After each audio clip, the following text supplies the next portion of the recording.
Señor presidente del Centro Asturiano, autoridades, manzanas de oro, miembros de la Junta Directiva, del Consejo Superior, que seguro alguna habrá por ahí, señor vicepresidente,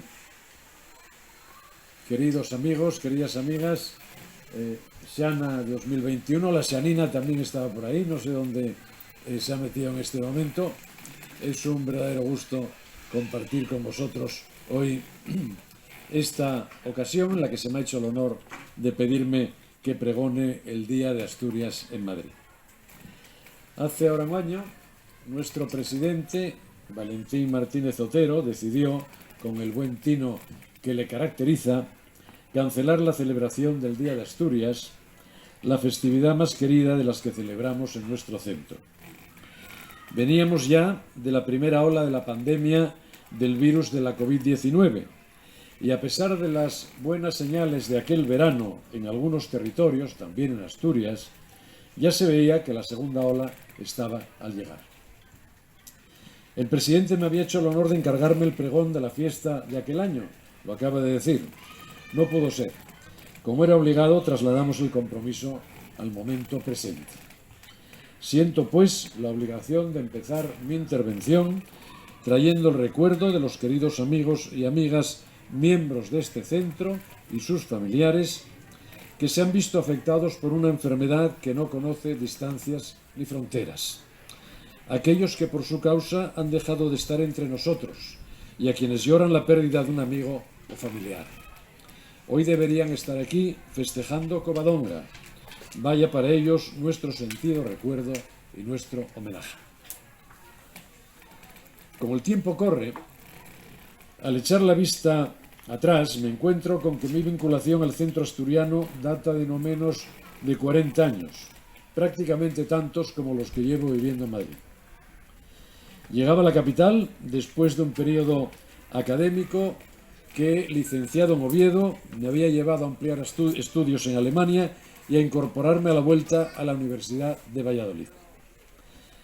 Yo alimentaba mi nostalgia con familia y amigos y con frecuentes visitas a Asturias, lamentando que, precisamente por mi profesión académica, el catedrático de mi disciplina era asturiano y demostraba el buen gusto de no querer moverse de Oviedo, no podría volver a la tierra como era entonces nuestro deseo. No contaba yo con la personalidad de un llanisco que dedicaba su asiento vital a lograr la cohesión de los asturianos desplazados en la capital. Por ahí tenemos el busto de Cosme Sordo. No admitía Cosme aquel recuerdo personal o familiar. Para él, nuestra tierra debía hacerse presente como un ejercicio de ilusión colectiva que despertaba sinergias y provocaba actitudes proactivas. Creía él firmemente que ese era el camino, nada de cultivar el recuerdo en el círculo familiar. Había que hacer de él un proyecto social. Y si Cosme te atrapaba, estabas perdido, ya entrabas en la red tupida del centro asturiano. Esto me pasó a mí como tantos otros, recién llegado a Madrid. No sé por qué procedimiento dio Cosme Sordo conmigo y desde entonces mi vinculación al centro fue creciendo. Viví los últimos años de las instalaciones de la calle Arenal. Participé en el traslado a la calle Farmacia, que con tanta visión defendió nuestro presidente. Asistí a los problemas derivados de la gestión de los locales y colaboré como pude en la tarea no siempre sencilla de poner de manifiesto a las instituciones regionales, generales y locales la importancia de mantener una vinculación directa con el centro de Madrid. No fueron menores los quebraderos de cabeza que para nuestros dirigentes supuso el proyecto de creación de esta Quinta Asturias, que hemos visto crecer y crecer con el transcurso de los años. Viene esto a cuento de reconocer el esfuerzo de los responsables del centro asturiano en la construcción de un modelo de referencia fundamental de las casas regionales, pero también y sobre todo un proyecto común y solidario, que tenía Asturias como eje central y pretexto de unión. Con el infatigable Cosme Sordo estaba el primer presidente del Consejo Superior, Sabino Fernández Campo, un ejemplo irrepetible de entrega generosa al servicio público. Y con ellos sus sucesivos equipos. Valentín Martínez Otero y el actual presidente del Consejo Superior, Francisco Rodríguez, un gran empresario repleto de inquietudes intelectuales, sostienen hoy con sus colaboradores la impronta de una entidad creada para acoger a los asturianos transterrados y convertida hoy en una feliz realidad que en nada desmerece los tiempos de Posada Herrera o de Melquiades Álvarez. Un proyecto y una realidad de estas características, que he llamado común y solidario, cobra hoy una especial dimensión. Permitidme explicarlo. Es la nuestra una sociedad llena de incertidumbres. Crecemos, pero lo hacemos desordenadamente. Agotamos el ecosistema que nos permite vivir con una existencia machacona que ya nos está pasando factura. A pesar de las facilidades para la solución de los problemas que nos ofrece un mundo global donde las ideas, las comunicaciones y hasta el dinero fluyen en tiempo real, emergen cada día nuevas situaciones que aprisionan a una buena parte de la humanidad sin permitirle un desarrollo ordenado. Hoy tenemos plena información sobre lo que está pasando en el mundo. Sabemos que hay en el planeta más conflictos armados abiertos que hace 30 años. Sabemos que pasa hambre más de la mitad de la población mundial. 689 millones de personas están instalados en la pobreza severa, o sea, viven con menos de 1,90 euros al día. Casi 3.000 millones de habitantes del mundo, más del 40%, viven por debajo de los $5,50 diarios. Incluso antes del impacto de la COVID, unos 262 millones de niños y adolescentes de todo el mundo, 1 de cada 5, no podían ir a la escuela o completar su formación. En todo el planeta mueren cada día, atención, cada día, 15.000 niños y niñas menores de 5 años por causas que podrían evitarse con una vacuna, agua corriente, higiene y saneamiento. Y atención, también, porque muchas de estas consideraciones son aplicables a los países ricos, los países de altos ingresos, que dicen las organizaciones internacionales. En los 30 países más ricos de la OCDE hay 170 millones de pobres. La COVID-19 ha venido a agravar la situación. Lamentablemente, la incidencia de todos estos parámetros se ha multiplicado por varios dígitos. Pero cuando necesitamos el esfuerzo de todos para enfrentar tan grave situación, han comenzado a alzarse voces que ponen en cuestión que la solución solo puede provenir de una acción multilateral, porque no se puede responder a los problemas globales con remedios locales. ¿Cómo es posible quedarse tranquilo sabiendo que mientras el 87% de los vacunados son de países ricos, en los menos desarrollados apenas se ha llegado al 0,2% de la población? Los problemas de nuestras sociedades, plagadas de incertidumbres y desafíos, requieren hoy la solidaridad de los pueblos y de los ciudadanos. No hay otro camino. La sociedad española tiene dos características que están archiprobadas y destacan todos los estudios de opinión. Somos gentes solidarias y tolerantes. Aunque aún tenemos mucho camino por delante, no es verdad que tengamos una pobre sociedad civil, como señalan los agoreros siempre dispuestos a la autoflagelación. Por el contrario, hemos sabido ir formando estructuras que vertebran el carácter de una sociedad moderna y desarrollada, y un buen ejemplo de ello es el Centro Asturiano.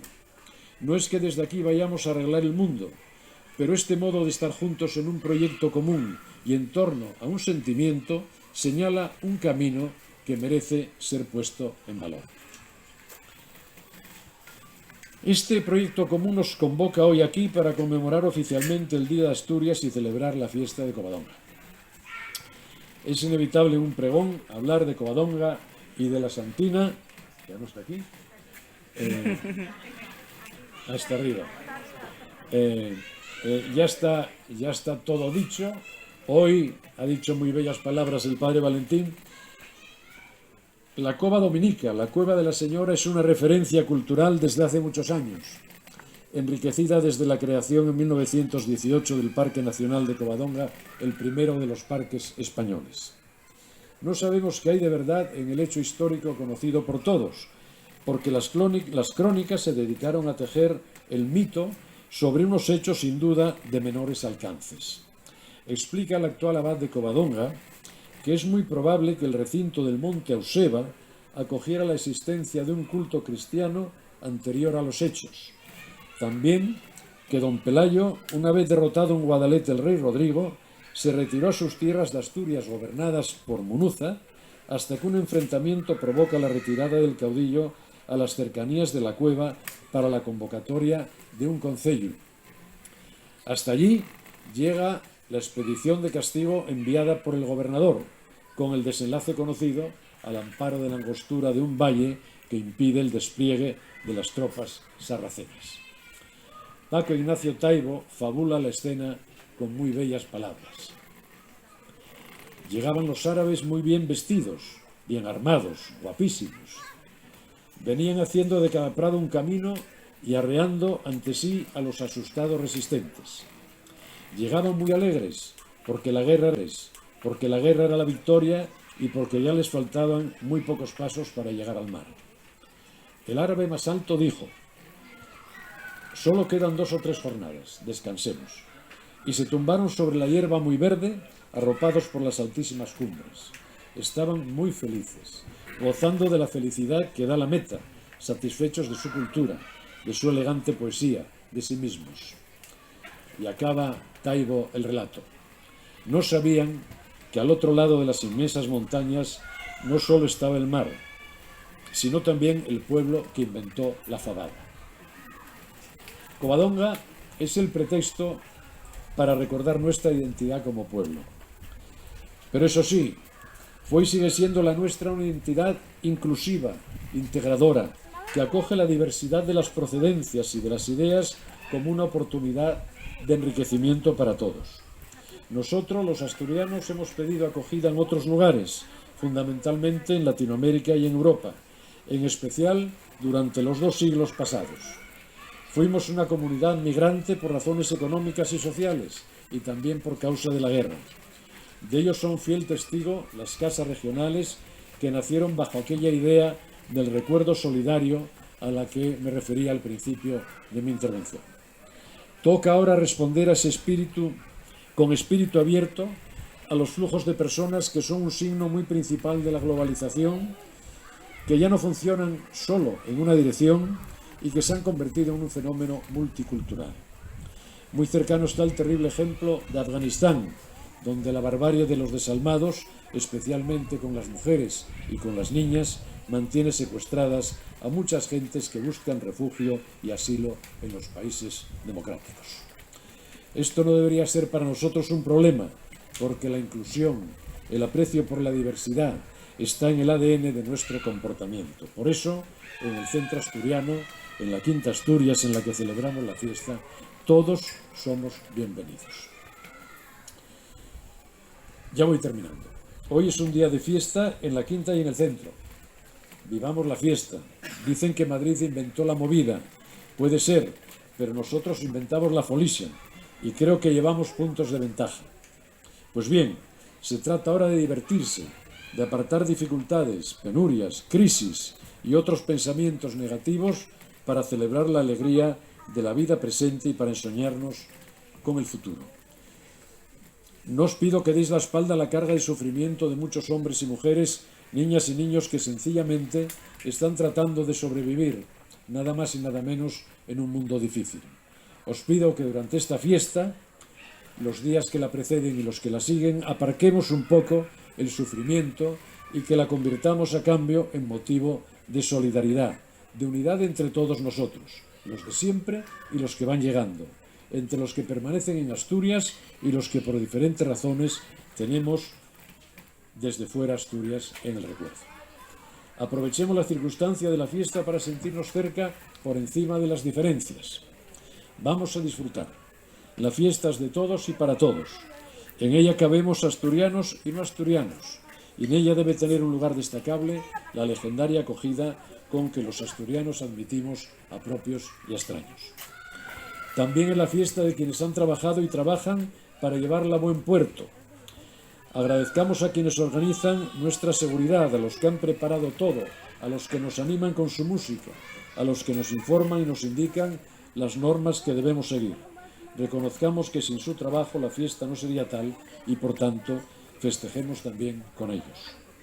Festejemos a todos, a los menores y a los mayores. Veneremos a los mayores y celebremos con ellos nuestra alegría. Hay que atenderles y escucharles. Hagamos que se sientan orgullosos y felices de lo que somos y de lo que nos enseñaron. Respetemos a los menores, estos que ahora están comenzando un curso escolar descargado de esperanza para superar la pandemia. Provoquemos que en sus caras se pinte la alegría, que abran sus ojos con admiración, que se guarde en su memoria perpetuamente el regocijo y el rumor de la fiesta, los rostros de alegría de sus padres y familiares, la comunión de un grupo de gentes que se quieren, que celebran el milagro de la existencia y que han apostado y aprendido a celebrar la vida disfrutando del recuerdo de nuestra querida tierra. Amigos y amigas, feliz día de Asturias, Puxa Asturias. Muchas gracias.